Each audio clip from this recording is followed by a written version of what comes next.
Nakup sa ginibong drug bypass operation. Triple o 4 na doble ang bihikulo na gruso sa siyudad kang Naga. Mas complain ng police station kang Naga City Police Office. Newsbreak. Sa headlines kan mga bareta, presyo kang sira sa Naga City People's Mall, naglangkaw na ang unya na Semana Santa. Kamugtakan ka mga bus na mabiyaheng unya na Semana Santa, pinag-inspection kang Land Transportation's Office, Naga. Grade 11 estudyante kang Camarines Sur National High School Annex na kumpiskaran subotin pinaalang na dahonin marijuana. Para padyak ang Barangay Abella, Naga City, arestado sa anti-illegal drug by bust operation. Diyos marhay na hapon. Ako si Mark Mendoza. Asin ako si Antoinette Eduardo. Kami ang sa indong tagapagatud Bareta. Sa kada pag-abot kang Semana Santa, nadakol ang pasaherong nag-aarabutan. Gustong magkasiguro kang Land Transportation Office sa Naga na yaon sa marhay na kondisyon ang mga bus na mabiyahe. Kung kaya kang nakalis na aldaw, nagkondusir ng pag-inspeksyon ang LTO sa Bicol Central Station. Aramon taman ang kumpletong detalye sa report ni Melvin Machado. Binisita kasudmakang Land Transportation Office Naga ang Bicol Central Station para magkondusir subotin inspection sa mga bus. Urog nang unya na dakol pasahero ang nagpupuruli hali sa Metro Manila. Aper pa ini kang regular na biyahe sa mga distrito kan Camarines Sur asin pagtaraid na probinsya. Sa 23 na bus na pinag-inspection, 8 digdi ang bagsak. Namundo ang pamayo kang LTO Naga sa sitwasyon na ini. Kasuugma, so pigkandak ning operation sa Central Bus Terminal. Garo malungkot na inibaga aram na mabaga ni given na inita every basta may mga activities kami nakandak talaga kami ng inspection sa terminal, and out of 23 walo duman ang nag-fail sa inspection. Igwa kami sa rumbas na daimi pinalarga because talagang retirable naman ang sa iyang wheel. Ang sayang gulong dahil naman talaga makakapag-transport ki passenger. Bakit na siyang safe na mag-transport ki mga passenger because manipiso na ang kanyang kuyan, ang sa iyang gulong. Kaya dahil mito pinalarga. Sabi mi, change tire mo na bago sinda makaproceed. Kaya pinatransfer mi sa ibang bus. Ngala si LTO Naga Head Ma'am Grace Rojas kung taano taapisar na regular ang sedang inspection urog na kung may darakulang aktibidad, taano day ini pinagriribayan. Kaya ang nangangalas lang ako daw araman ninda bagang every now and then bagang igwa kaming araw kay na inspection, but lalo na ngunya na dagsa na naman ang pasahero ta. Day ko daw aram ko nata day manggiraray sinda nag-ready. At least before mangkuta sinda nag-operate kaayan, big check na ninda lahat ng accessories ng vehicle. Kasi it's a public transpo, kay puan sigurado talagang safety yan. Huli taday paman subot ng babiyahe mga bus, may pasilang itinaong ticket. Alagad syertong may penalty ang mga ini pag nasabat na sa tinampungon niya na Semana Santa kan mga taga LTO. Para sa One Media TV 48 Naga, Melvin Machado, Newsbreak.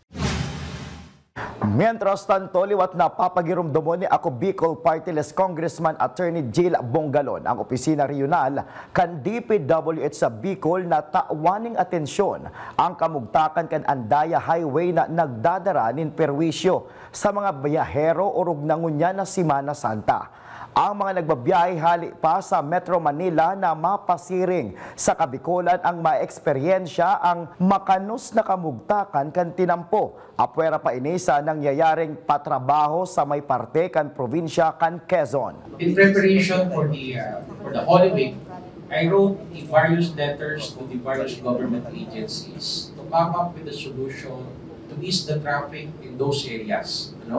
Para po, because we had a very bad experience last 2023, Christmas and holiday season. The typical 10 to 12 hour drive from Manila going to Bicol, nagiging 20 to 24 hours. Imagine that. Isang araw ba biyahe because of the traffic jam. So, in preparation for the Holy Week, sinulatan ko yung DPWH and TFRD and TO, pati yung DILG, because of the LGU's concern. Padagos sa mga bareta, presyo kan sira sa Naga City People's Mall, naglangkaw ngunya na Semana Santa. Ang detalye sa report ni Melvin Machado. Siring kang pinaglalauman, biglang langkaw ngunyan ang presyo kan mga sira sa Naga City People's Mall. Sa pwesto ni Jenna Rose Soriano, ang dating 240 pesos na kada kilo ning sapsap ngunyan 300 hasta 320 pesos na ang presyo. Ang abo na 200 hasta 240 pesos ang kada kilo ngunyan 280 pesos hasta 300 pesos na ang kilo. Ang bangus na hali sa Ragay Camarines Sur 180 pesos na ang kilo, hali sa 160 pesos ang kilo mantang ang turingan. Ang dating 200 pesos ang kilo, ngunyan 260 pesos na. Ngunyan sir, ano yan, 300. Dati nagto-240 lang. Depende din sa size. Abo. Pag normal days, mga ano lang, 240, 200, ano pa yan. Ngunyan inabot 280, 260. Sa pwesto man ni Manay Emily Jacob, ang hipon na dating 480 pesos ang kilo, ngunyan 600 pesos na ang kada kilo. Sa pusit na dating 300 pesos kada kilo, ngunyan 360 pesos na ang kilo. Ang kasag na dating 280 pesos ang kada kilo, ngunyan aabuto na sa 340 hasta 360 pesos ang kada kilo. Si dati po ano, na 480, ngunyan 600. Nagmahal pong diet si kalakal ngunyan. Sa pusit? Ang pusit po dapat 300, ngunyan 360. Yan pong kasag nagmahal man. Dati po yan 280, ngunyan 340, 360. Gaano na nagmahal, mother? Kadikit po ang kalakal niya. Kadakol para bakal sa sabang. Ang paglangkaw na inisubot sa presyo, epekto naman kang dakol. Nin parabakal, alagad kulang ang supply na nag-aabot. Depende sir, kung may mag-arabot pang sira or mayo. Pag mag-arabot ang sira, mas mabarabot ka. Dayman sir, kasi kay po nyo yun ang sira. Pero pag normal na? Pag normal, siguro pagkatas kaning Holy Week, tapos ano yan, ng bulan, pwede na magbababa. Para sa One Media TV 48 Naga, Melvin Machado, Newsbreak. Mientras tanto, huli kan mga pag-uran-uran, nakatutok sa kamugtakan kan panahon ang stall owner sa Fresh Fish Section na si Jenna Rose Soriano. Sinabi kay ini na kaipuhan nindang maging updated sa kamugtakan kan panahon para maaraman ninda kung dakul ang dakop na sira na makakaabot sa sainda para itinda sa saindang pwesto. Sa panahon din ang basehan ta pagkukuha ng sira. Pag kayo nagduduros-duros, kung may baga kayo sir, may abot kayo natin. Itong may gill warning, pag may mga araw kaya, hindi binabawalan si mga parasira maglalawod. Hindi yung supply kita ng sira. Sa iba pang bareta, 25 na police commission officers, as in 458 na non-commissioned officers, ang na-promote sa saindang ranggo kung sain ginibukan sa ugma ang pinning of ranks na pinanginota ni PNP Provincial Director Police Colonel Julio Cesar Domingo, as in iba pang opisyal kan PNP Provincial Office. Kabali sa iyang mensahe, iyon na dagdagan pa kan mga pulis ang saindang kahigosan. Kumbinsido man si Police Colonel Domingo sa performance kan mga na-promote na personahe kan Camarines Sur Police Provincial Office. To improve yung public service and yung police service na binibigay natin sa ating mga kababayan. Alam niyo yung ating regional director, he sets a very high standard of public service. Kaya nga lahat kakot ng mga pulis dapat dito sa Camarines Sur ay kung hindi man natin malagpasan yung binibigay na serbisyo ng ating regional director, at least man lang makapantay tayo o kahit nga ako siguro 3/4 lang nung galing at sipag. Sa pagbabalikan news break, estudyante kan Camarines Sur National High School Annex na kumpiskaranin pinaalang na dahon ng marijuana. Iyan ang siniba pang mga bareta sa pagbuelta kan One Media TV 48 Naga News Break. Dakop sa ginibong drug bypass operation. Triple o 4 na doble ang bihikulo na gruso sa siyudad kang Naga. Mas complain ng police station kang Naga City Police Office. Newsbreak. Flight attendants, prepare for takeoff, please.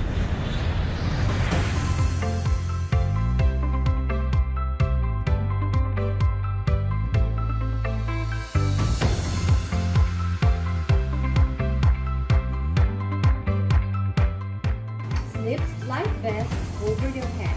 Take the tape around your waist.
Converge is a world-class ICT company with the most resilient and superior fiber optic service in the Philippines that continues to delight millions of its users in the consumer space while serving a growing number of business clients in the SME, enterprise, and wholesale segment. Converge Business. Strength. Resiliency. Results.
sa ginibong drug bypass operation. Triple o apat na doble ang bihikulo na gruso sa siyudad kang Naga. Mas complain ng police station kang Naga City Police Office. Newsbreak. Sa pagpapadagos kan mga bareta, Nagkapirang banwaan sa probinsya kan Masbate asin Albay. Apektado kan El Nino phenomenon basado sa pinakahuring monitoring kan Department of Agriculture. Ang detalye sa report ni Melvin Machado. 170,990,383 pesos ang parcel production loss sa tinanom na paroy sa Masbate asin Albay huli kang El Nino o kulang na pag-uuran. Sa Masbate, 3,670 hectares ang apektado hali sa mga munisipyo kang Placer, Dimasalang, San Pascual, Kawayan, Esperanza asin Milagros. 2,891 hectares man sa Albay ang apektado hali sa duang munisipyo, Piuduran asin ang Libon. Susug Kimislab Guarin ang tagapagtaram kang Department of Agriculture Bicol, kadikit na parte lang ini sa kabilugan na 160 hectares na aanihan nin paroy sa Bicol. This is very minimal naman kasi ang ating projected na aanihan this March, April, May ay 160,000 hectares. And this is only 6,561 hectares. Ang gabos na apektadong parauma ang nailista naman kang DA Bicol asin pinagtatabangan na makakuanin ayuda ang Departamento kang Agrikultura andam man subot na magtaon ng rehabilitation assistance. Oo, itong mga farms na ito naman ay na-registro sa PCIC kaya makaka-claim sila ng indemnification kasi pag nagparehistro sa RSBSA ang mga farmer ay libre yung pagparehistro sa PCIC. So, tinutulungan na ito ng ating mga municipal agriculture offices na makaklaim ng indemnification and ito namang report na ito nasabit na sa DA Central Office and then may bibigyan naman ito ng rehab assistance soon. Kung makasiguro naman sabot na pwede na magtanom, nakaandam sana ang banhi na itatao sa mga parauma. Meron ng naka-ready lagi na buffer stock ng rice seeds ang DA naman pero itong na-affected ay bibigyan pag ready na sila na naman pag sigurado na hindi na maapektuhan ng dry spell. Para sa One Media TV 48 Naga, Melvin Machado, Newsbreak. Mientras tanto, under validation pa kan Department of Agriculture ang nagkapirang banwaan sa probinsya ng Camarines Sur na namatean ang epekto kang mainit na kamugtakan kan panahon. Susog ki DA spokesperson Love Guarin, may mga report naman subuot na nakaabot sa saindang opisina para sa Camarines Sur na iyo ang saindang iibalwaron. Wala po tayong nababalidate pa sa Camsur pero may ilan namang pumasok na report but still for validation. Sa police report, imbis na kodigo o arugan sa gigibuhon na examination ang madiskubre kan sarong maestro kan Camarines Sur National High School Liboton Annex sa iyang mga estudyante. Pinaalang na dahonin marijuana ang nadiskubre ka na sabing paratukdo sa gamit kan sarong grade 11 senior high school student na taga-barangay San Felipe, Syudad Ninaga. Tulos man pinagdara sa police station number 3 ang suspect na estudyante. Kabali na ang 0.9 grams na pinaalang na dahonin marijuana na nagkakantidad 108 pesos. Bako man ini ang pinakaenot na pagkakataon na may madiskubring marijuana na daradara kan mga estudyante sa laog kan sa indang classrooms. Sa iba pang police report, dead on arrival sa Bicol Medical Center ang sarong 30 anyos na lalaking residente kan Barangay Lugsad, Calabanga, Camarines Sur matapos maaksidente sa pakurbadang parte kan tinampo mientras nalunad kang sa iyang motorsiklo sa kaparehong barangay pasado alas 9 kan Subanggi. Tuminama subuot ang payo kang biktima sa simentadong tinampo mantang nakatalsik ning 24 meters ang distansya sa iya ang minamanehong motorsiklo. Ang mga opisyal kan barangay ang nag-impormar sa PNP Calabanga sa nangyaring aksidente. Padagos sa mga bareta, 1.2 grams nin subot shabu na nagkakantidad 8,160 pesos ang nakumpiskar sa parapadyak na si alias Nanoy, residente kang Zone 6 Santo Niño Street, Barangay Abella, digdi sa Syudad Ninaga. Matapos ang anti-illegal drug buy-bust operation sa Zone 7 Jolly Neighbor Subdivision, Barangay Santa Cruz, kan mga miyembros kan Police Station number 1 sa pakikipagkoordinar sa PIDEA Naga. Sa custodial facility kan Naga City Police Office, Police Station number 1, nakakustudiya ang nasabing suspect.